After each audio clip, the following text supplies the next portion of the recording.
बिस्मिल्लाहिर्रहमानिर्रहीम। आज हम क्लास 9 कंप्यूटर साइंस का पहला यूनिट और पहला टॉपिक शुरू करने जा रहे हैं, जिसका टाइटल है एवोल्यूशन ऑफ कंप्यूटर। लेकिन इससे पहले जो नए व्यूअर्स हैं उनको मैं वेलकम करता हूँ। ये क्लास 9 का तो कोर्स है, उनके लिए पेपर में काम आएगा, लेकिन वो साथी जो मुख्तलिफ़ टेस्टों में अपीयर होते हैं जॉब्स के लिए, उनमें भी जो कंप्यूटर के कोर्सेज़ आते हैं, चूँकि इस क्लास में बेसिक्स ऑफ कंप्यूटर्स हैं, तो उनके लिए भी ये वीडियो बहुत ज़्यादा ज़रूरी है। सो लेट्स स्टार्ट और first topic, this is evolution of computer. सबसे पहले हम समझते हैं कि एवोल्यूशन ऑफ कंप्यूटर से हमारी मुराद क्या है। एवोल्यूशन ऑफ कंप्यूटर से हमारी मुराद ये है कि ये जो हमारे सामने आज कंप्यूटर पड़े हैं, ये पहले दिन से ऐसे नहीं थे। इसमें मुख्तलिफ़ ज़माने में तरक्की होती रही और आज ये कंप्यूटर बने हैं। तो इस टॉपिक में बुनियादी तौर पर हम ये डिस्कस करेंगे कि दुनिया का पहला, या मतलब जिसको समझा जाता है पहला कैलकुलेटिंग डिवाइस या कंप्यूटिंग डिवाइस, उससे लेकर आज के कंप्यूटर तक हम पहुँचे कैसे हैं। So what is evolution of computer? It is the process of development from mechanical device to electromechanical, then to modern electronic digital computers। इसका मतलब क्या है? इसका मतलब ये है कि सबसे पहले जो डिवाइस होते थे हमारे पास मैकेनिकल होते थे, फिर उसके बाद इलेक्ट्रोमैकेनिकल आ गए, और फिर आखिर में आज जो हमारे सामने हैं इलेक्ट्रॉनिक डिजिटल कंप्यूटर्स, ये बन गए। इस डिफिनीशन में हमारे पास 3 टर्म्स इस्तेमाल हुए हैं: मैकेनिकल डिवाइस, इलेक्ट्रोमैकेनिकल डिवाइस और इलेक्ट्रॉनिक डिवाइस। इनका समझना ज़रूरी है। पहले इसको समझिए कि इसका मतलब क्या है। मैकेनिकल डिवाइसेस वो डिवाइसेस होते हैं that has some parts that move during its working. मतलब मैकेनिकल डिवाइसेस ऐसे होते हैं जिनके कुछ पार्ट्स जो हैं इसके काम के दौरान हरकत करते हैं। नॉर्मली हम लोग जो हैं इसको मैनुअली अपने हाथों से हरकत देते थे उस ज़माने में।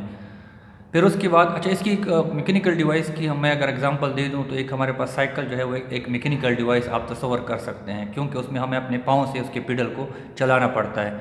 इसके अलावा ये जो कपड़ों की सिलाई का मशीन होता है, एक तो बिजली वाला होता है, बिजली वाला नहीं, वो दूसरा जो हाथों से हम घुमाते हैं सिलाई के लिए, वो भी हमारे पास एक मैकेनिकल डिवाइस की एग्जाम्पल है। तो हमारे पास शुरू में जो कैलकुलेशन के लिए डिवाइस इस्तेमाल होती थी वो मैकेनिकल हुआ करती थी। फिर उसके बाद हमारे पास इलेक्ट्रोमैकेनिकल डिवाइस आ गए। What is electromechanical device? Those devices which involve electrical signals to create mechanical movement. मतलब इन डिवाइसेस में भी पार्ट्स की मूवमेंट होती थी, लेकिन उन मूवमेंट को हम हाथों से नहीं करते थे, बल्कि उसके लिए इलेक्ट्रिकल सिग्नल्स जो है वो इस्तेमाल होते थे। और थर्ड टर्म जो इस्तेमाल हुई है इस डिफिनीशन में, that is electronic devices. Electronic devices क्या होते हैं? That is flow of electrical current for the purpose of information processing and system controlling. इसका मतलब ये है कि डेटा को प्रोसेस करने के लिए और सिस्टम को कंट्रोल करने के लिए इलेक्ट्रिक करंट का होना इसमें ज़रूरी है। तो ये हमारे पास 3 किस्म के डिवाइसेस हो गए। उसके बाद इस टॉपिक में हम जिन डिवाइसेस का जिक्र करेंगे, वैसे तो बहुत सारे हैं, लेकिन हमारे रेफरेंस बुक में जो जिनका जिक्र है, abacus, Napier bone, Pascaline, difference engine and analytical engine, Hollerith disk, slide rule और मार्क 1। सबसे पहले हम जिक्र करते हैं अबेकस का। अच्छा, इस लेक्चर्स का या इन वीडियो का फ़ायदा क्या होगा कि पहले स्टूडेंट्स जो हैं, इसे लो बेस एग्ज़ाम का भी यही फ़ायदा है कि पहले स्टूडेंट्स को बड़े बड़े पैराग्राफ और बड़े बड़े पेजेस याद करने पड़ते थे। अभी आपको याद करने की ज़रूरत नहीं है, सिर्फ आपने समझना है कि इस टॉपिक में इम्पॉर्टेंट क्या चीज़ें हैं। तो मैंने जितनी भी वीडियो बनाने हैं आगे जाके, उन सब में मेरी कोशिश होगी कि 3 या 4 जो इम्पॉर्टेंट पॉइंट होते हैं वो उनको उठा के आप लोगों को समझा सकूँ। तो अबेकस जो है उसमें पहला इम्पॉर्टेंट पॉइंट जो कि आप लोगों को समझना चाहिए वो है कि abacus was a wooden frame. मतलब अबेकस एक कोई ऐसी डिवाइस थी जो कि लकड़ी की बनी हुई थी। अगर आपके जहन में ये बात है कि लकड़ी की फ्रेम थी, तो आपको जो है ना 3 नंबरों का क्वेश्चन नॉर्मली हमारे पास आता है, सिर्फ यही बात याद थी तो भी आपको 1 नंबर मिल जाता है।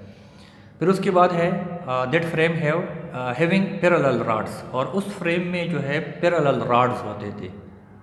ये दूसरा पॉइंट हो गया। तीसरा जो है बीड्स इन रॉड्स, और इन रॉड्स में जो है ना बीड्स लगे होते थे। बीड्स जो तस्बीह के दानों की तरह दाने होते हैं। और चौथा पॉइंट जो है इसमें कैलकुलेशन बाय स्लाइडिंग बीट्स, और उन बीट्स को राड में आगे पीछे करने से हमारी कैलकुलेशन होती थी। तो यहाँ पे जो स्लाइडिंग है या मूवमेंट है बीट्स की, वो मैनुअल की जाती थी, मतलब हाथों से उसको आगे पीछे किया जाता था कैलकुलेशन करने के लिए। सो abacus was a mechanical device. शुरू में मैकेनिकल डिवाइस की डेफिनेशन आप लोगों ने देखी है। तो अबिकस के बारे में लंबी चौड़ी कहानियाँ याद करने की ज़रूरत नहीं है, आपको सिर्फ इतना पता होना चाहिए कि अबिकस जो है लकड़ी का बना हुआ कोई फ्रेम था जिसमें पैरेलल रॉड्स लगे होते थे। उन रॉड्स में जो है बीड्स होते थे और उन बीड्स को आगे पीछे करने से हमारी कैलकुलेशन जो है हो जाया करती थी। So this is all about abacus. अभी आपको अबिकस के बारे में ज़्यादा बात याद करने की ज़रूरत नहीं है, सिर्फ आपको ये अपने जहन में रखने की ज़रूरत है। उसके बाद दूसरा टॉपिक है हमारा, या दूसरा डिवाइस है हमारा नेपियर्स बून। जिस तरह इसका नाम है इसी तरह इसका काम मतलब इसका इन्वेंट करने वाला भी है, invented by John Napier. John Napier ने इसको इन्वेंट किया था, ईजाद किया था, और उसी ही के नाम पे इसका नाम नेपियर्स बून है। नेपियर्स बून में जो इम्पॉर्टेंट बात है, it was a wooden box. ये पॉइंट आपने जहन में रखने हैं कि लकड़ी का बना हुआ एक बॉक्स होता था कंटेनिंग रोटेटिंग सिलेंडर्स। उस बॉक्स में रोटेट होने वाले सिलेंडर्स होते थे। अच्छा, रोटेटिंग सिलेंडर्स को अगर आप करंट सिनेरियो में, मतलब अगर जनरल लाइफ में एग्जांपल में देखना चाहते हैं, तो ये जो रोटी पकाने का बेलन होता है, बिल्कुल उसी तरह का गोल सिलेंडर होता था और उस पे 0 से लेकर 9 तक के हिस्से होते थे। तो हमारे पास नेपियर्स बून में क्या है कि एक लकड़ी का बॉक्स जिसमें रोटेटिंग सिलेंडर होते हैं और उन सिलेंडर्स पे 0 से लेके 9 तक के हिस्से लेके होते थे। और नेपियर्स बून जो है, it can multiply, divide and find square root of numbers.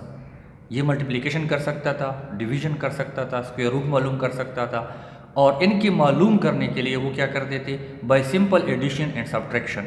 Subtraction और एडिशन के तरीक़ों को इस्तेमाल करते हुए वो मल्टीप्लाई भी करते थे, डिवाइड भी करते थे और स्क्वायर रूट भी मालूम करते थे। सो नेपियर बून के बारे में जो सबसे इम्पॉर्टेंट बात है कि वुडन बॉक्स है, रोटेटिंग सिलेंडर है उसमें, और उसके ऊपर 0 से लेकर 9 तक के डिजिट्स हैं। वो मल्टीप्लाई, डिवाइड और स्क्वायर रूट मालूम कर सकता है by simple addition and subtraction. तो ये नेपियर्स बून के बारे में कुछ इंपॉर्टेंट पॉइंट्स हैं।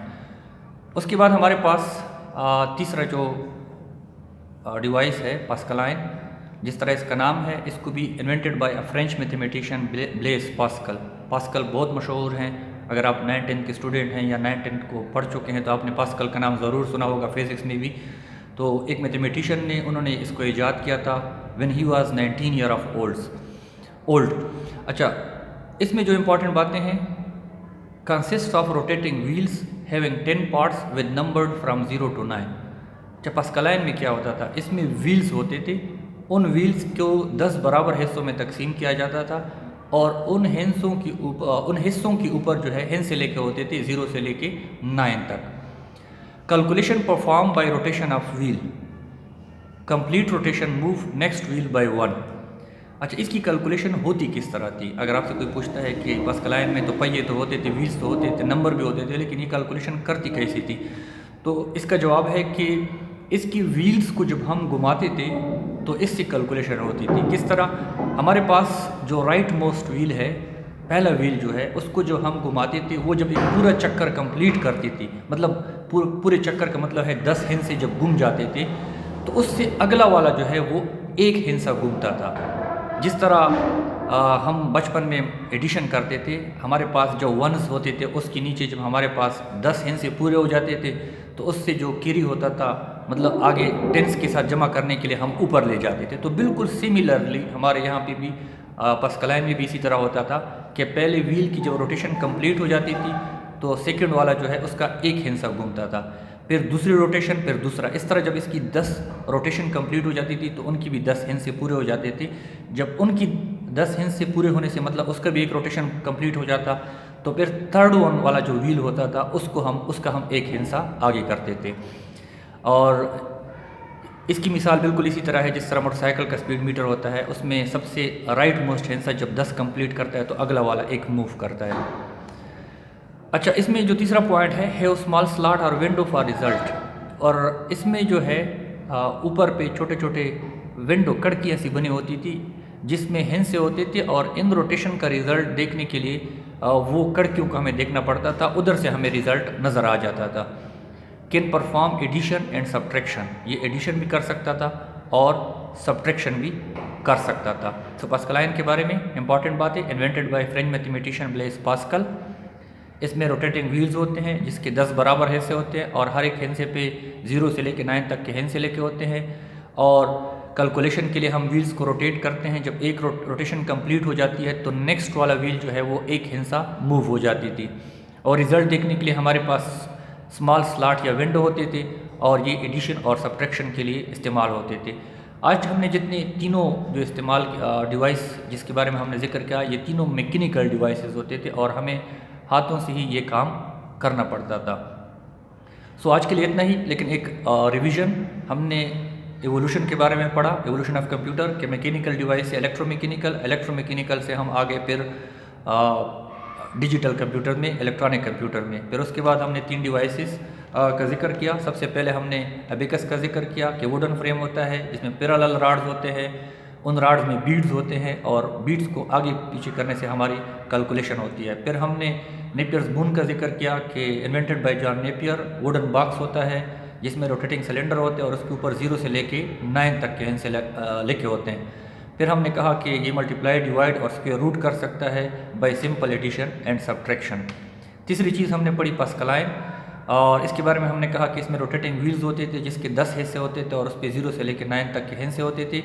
एक व्हील को जब हम पूरा घुमाते थे तो नेक्स्ट व्हील जो है उसका एक हिस्सा घूमता था और इनके रिज़ल्ट को देखने के लिए हमारे पास छोटे स्लॉट या विंडो होते थे और ये जो है एडिशन और सब्ट्रैक्शन जो है करने के लिए इस्तेमाल होता था।